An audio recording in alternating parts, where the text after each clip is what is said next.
Bismillahirrahmanirrahim. Assalamualaikum warahmatullahi wabarakatuh. Pada kesempatan kali ini, gimana kabarnya anak-anak? Semoga pada sehat, masih tetap semangat belajarnya. Sampai kita nanti bertemu lagi di kelas. Oke, sebelum kita lanjut, sebaiknya jangan lupa like dulu dan subscribe biar ibu makin semangat buat bikin videonya buat kalian. Walaupun kalian belajar di rumah, kalian bisa tetap melihat penjelasan dari ibu. Nah, untuk bagian pertama tentang teks deskripsi kemarin ibu sudah jelaskan seperti yang di LKS tentang tujuan, terus apalagi ya? Pengertian ciri-ciri dari teks deskripsi. Teks deskripsi itu apa sih? Kemarin kita ngulas dulu ya sebentar. Teks deskripsi itu teks yang menggambarkan suatu objek. Itu intinya, simpelnya. Jadi kalau kalian objek nih, objek itu bisa makhluk hidup atau benda mati. Misalnya kita lihat kucing, kita gambarin. Misalnya kamu, atau enggak contohnya dalam kehidupan sehari-hari nih, kamu nanya sama teman kamu. Misalnya, lihat si Adi enggak? Oh, Adi tuh yang mana sih orangnya? Nah, baru deh kamu cerita tentang gambaran si Adi. Itu sama aja kamu sudah mendeskripsikan atau membuat teks deskripsi dari seorang Adi ke teman kalian. Misalnya, Adi itu yang orangnya kacamata, badannya tinggi, kulitnya sawo matang. Dia anak kelas 7-1 gitu kan. Dia agak sedikit pintar dan sebagainya. Itu sudah menggambarkan, namanya teks deskripsi tentang makhluk hidup yang berdasarkan objek atau objektivitas. Lalu tujuannya apa? Tujuannya biar orang yang baca teks kita punya ilustrasi. Ilustrasi itu kayak gambaran, Adi tuh gini ya. Kucingnya si ini gini ya. Jadi ada gambaran tuh di otaknya. Yang namanya si A, benda ini, kayak misalnya kamu belum nih tahu Candi Borobudur misalnya. Nah, terus kamu diceritain sama teman kamu, Candi Borobudur tuh gini-gini. Jadi kamu punya gambaran tentang Candi Borobudur itu. Maksud dari teks deskripsi. Nah, pada kesempatan ini kita akan membahas yang namanya struktur teks deskripsi dan unsur kebahasan teks deskripsi. Struktur teks deskripsi itu maksudnya struktur itu artinya bagian. Lalu jika struktur teks laporan hasil percobaan ini diganti ya, ini tetap teks deskripsi kok. Jadi maksudnya struktur, lalu jika struktur teks deskripsi maka artinya bagian-bagian dari teks deskripsi. Kita umpamain nih atau analogiin, misalnya struktur tubuh manusia. Kita lihat manusia nih, kita bagi, bagiannya ada atas, tengah, sama bawah gitu kan.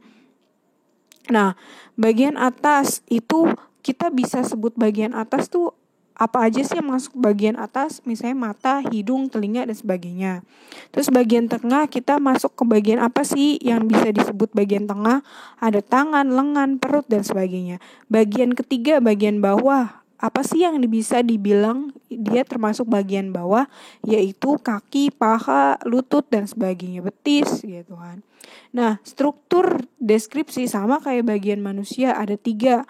Pertama, identifikasi atau pernyataan umum tentang objek. Jadi gambaran singkat aja tentang awalnya objek. Kayak tadi, kenal Adi enggak? Enggak, Adi itu yang mana? Nah, kamu ngomong, Adi itu yang kacamata dengan kulit sawo matang kelas 7-1. Itu gambaran umum, belum detail tentang si Adi. Dari sifatnya, dia bagaimana anaknya, itu belum detail. Itu baru yang namanya identifikasi ya. Lalu masuk ke deskripsi bagian. Deskripsi bagian itu menjelaskan tadi perincian bagian lebih detail lagi, lebih rinci lagi tentang si Adi atau tentang objek lainnya. Lalu bagian umum, kamu nyimpulin bagian penutup atau simpulan. Jadi nyimpulin Adi tuh kayak gimana, kamu ungkapin, Adi itu orangnya pintar dan sebagainya, walaupun kadang suka jahil, tapi dia punya perawakan yang bagus, badannya tinggi dan sebagainya. Jadi nyimpulin dari pendapat kamu pribadi dan pendapat apa yang kamu lihat gitu. Dari yang terlihat dan dari sifatnya. Contoh analisis struktur teks deskripsi. Di situ bagian pertama atau bagian awal itu menggambarkan tentang SMA Negeri 1 Gading Rejo adalah salah satu. Nah, berarti menjelaskan adalah salah satu sekolah menengah pertama. Jadi dia baru ngejelasin bahwa SMA itu kepanjangan dari sekolah menengah pertama yang ada di Kabupaten Pringsewu, Lampung. Lokasi SMA Negeri 11 Ginderejo tepatnya berada di Jalan Tegal Sari nomor 1 Ginderejo, Pirangsewu, Lampung. SMA ini memiliki luas sekitar 2,89 hektar, terdiri dari 17 kelas, 1 ruang guru, 4 laboratorium, 1 perpustakaan, 1 UKS, 1 ruang koperasi siswa, 1 masjid, dan 1 aula besar. Itu sudah menjelaskan secara umum dari keseluruhan bagian-bagian sekolah. Belum jelas lagi, itu dijelaskan lagi secara detail di bagian deskripsi, ya kan, atau deskripsi bagian. Nah, deskripsi bagian di situ adalah sekolah ini mengusung konsep hijau. Nah, di atas belum dijelasin nih. Nah, di ini dijelasin bahwa ruangannya itu semua hijau.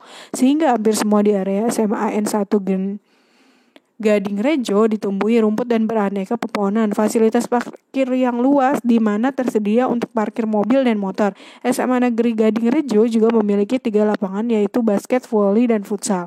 Lapangan basket terletak di pusat sekolah, di mana lokasi ini berada di tengah-tengah kelas, ruang guru, perpustakaan, dan terpampang jelas ketika melewati pintu masuk. Nah, itu baru dia ke dalam-dalamnya. Selain ada kelas, selain luasnya segitu, tadi yang di atas ada apa sih di dalamnya? Oh, warnanya hijau, terus ada lapangan basket. Itu merupakan detail perincian dari sekolah SMA Negeri Gading Rejo. Terus bagian penutup. Bagian penutup itu ada yang pertama itu disebut di sekitar lapangan basket juga disediakan hamparan lantai yang luas yang mengelilingi lapangan. Perpaduan lapangan basket dan lantai ini sangat luas sehingga biasanya digunakan sebagai tempat untuk upacara bendera. Nah, intinya jadi dia menyimpulkan bahwa satu lapangan itu bisa digunakan untuk berbagai kegiatan, dari upacara, dari basket, voli, dan futsal. Itu namanya simpulan. Nah, setelah masuk yang namanya struktur, kamu bisa lihat juga di LKS sambil disamain. Jadi kamu lihat video nih sambil kamu buka bukunya tentang teks deskripsi mengenai struktur. Kamu cari, pahamin di situ. Jadi video ini membantu kamu untuk memahami materi yang ada di LKS gitu ya. Setelah kita bahas struktur, kita bahas yang namanya unsur kebahasaan. Itu diganti ya, struktur bukan diganti dengan unsur kebahasaan. Unsur kebahasaan itu di LKS juga pembahasannya setelah yang namanya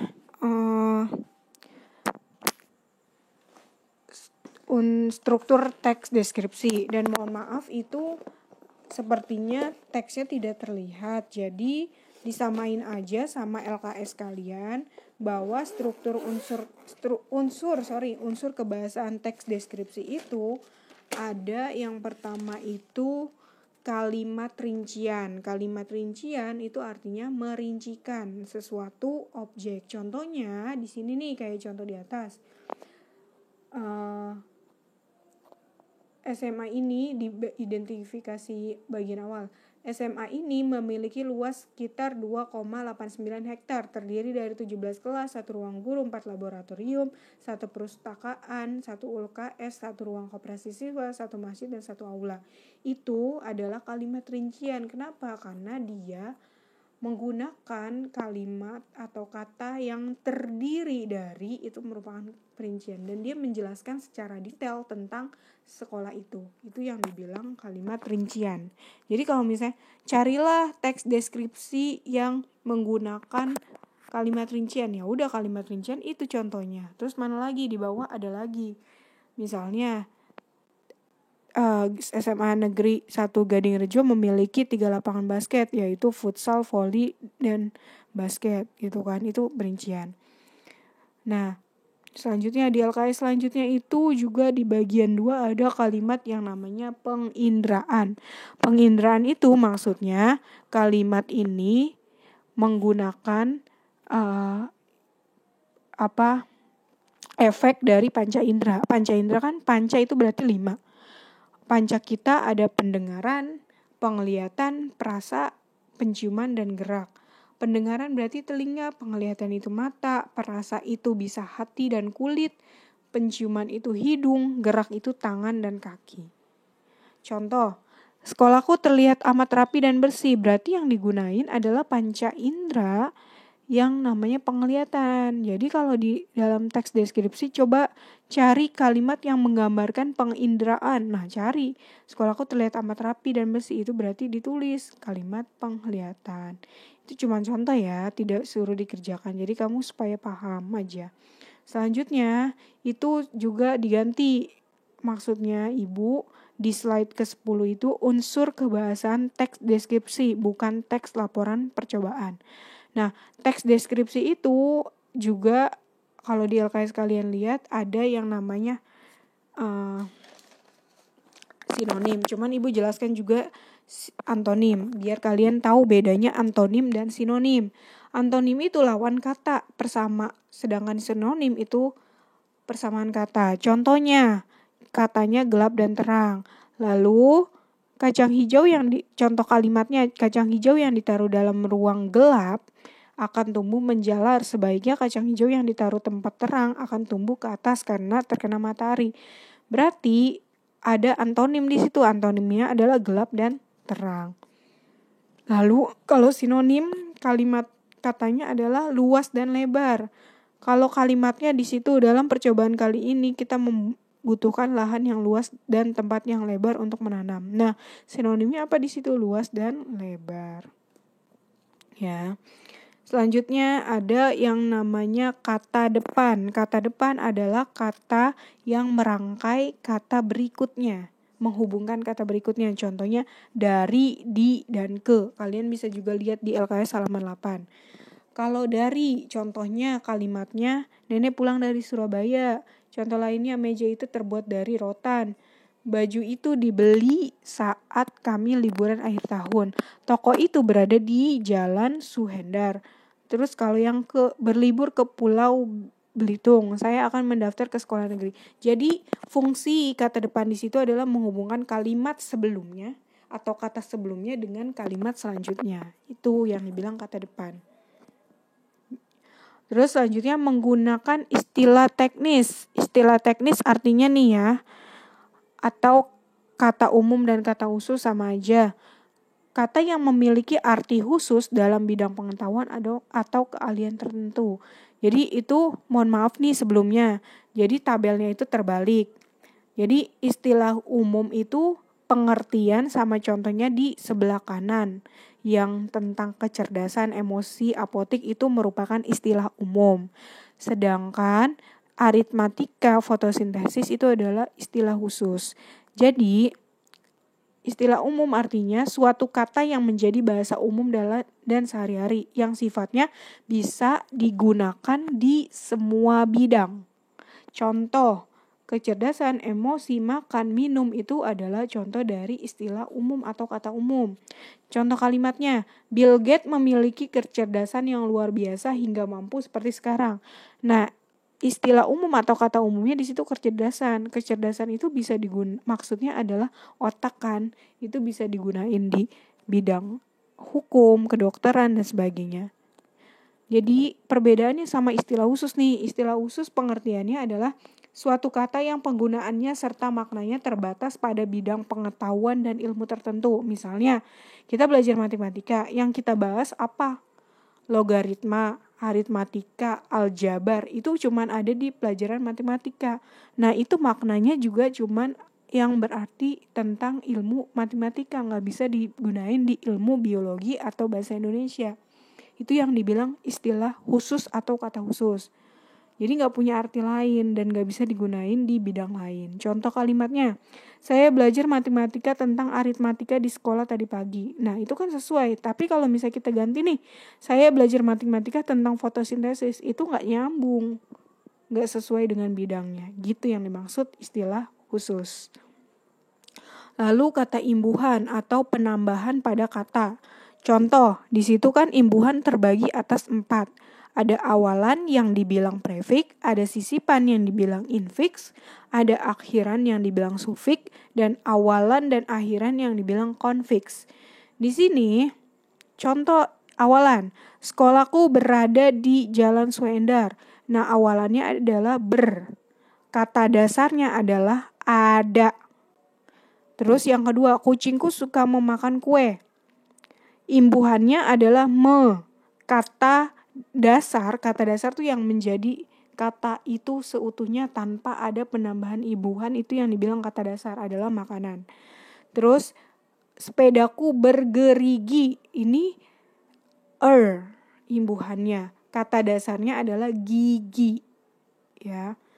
Terus saya mau makanan itu, imbuhan akhirannya an biasanya. Kata dasarnya makan. Air itu minumnya. Kata imbuhannya nya, sedangkan kata dasarnya minum. Awalan dan akhiran itu dibilang, jadi ada di awal dan di akhir itu dibilang konfiks. Contoh, kita harus melawannya dengan doa. Kata imbuhannya adalah me dan nya. Kata dasarnya adalah lawan. Itu belum ibu tebelin ya, me-nya. Jadi ada di awal dan di akhir. Terus contoh 2. Aku mempunyai kucing bernama Fanny. Aku, mem sama i itu adalah imbuhan. Kata dasarnya adalah punya.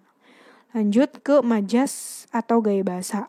Majas atau gaya bahasa artinya kata-kata berkias yang menyatakan perbandingan atau meningkatkan kesan pembaca. Maksudnya adalah, jadi gaya bahasa kenapa digunain? Untuk mempunyai makna lain, tidak sebenarnya, ya, untuk menyatakan perbandingan secara halus, biar nggak nyinggung seseorang dengan kasar.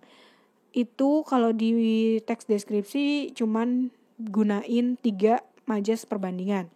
Ada asosiasi atau perumpamaan yang artinya 2 hal yang berbeda tapi milik sifat yang sama. Contohnya, semangatnya keras bagaikan baja. Di sini persamaannya adalah semangat dan baja. Kalau kita lihat bentuknya, semangat sama baja bentuknya sama nggak? Enggak. Kenapa nggak sama? Tapi dia punya sifat yang sama, yaitu kalau kita semangat kan berarti kita membara kan, keras kayak baja. Nah itu diumpamainnya seperti itu perbandingannya. Terus wajahnya indah bak rembulan. Kita samain wajah orang yang kita suka atau kita lihat bagus, itu kayak rembulan yang indah. Itu namanya perbandingan. Gak sama bentuknya tapi punya sifat yang sama. Itu yang dibilang asosiasi. Metafora, perbandingan analogis. Contohnya, tapi kalau metafora bedanya perbandingannya gak diungkapin secara langsung, tapi melainkan artinya. Contohnya, Raja Siang keluar dari ufuk timur.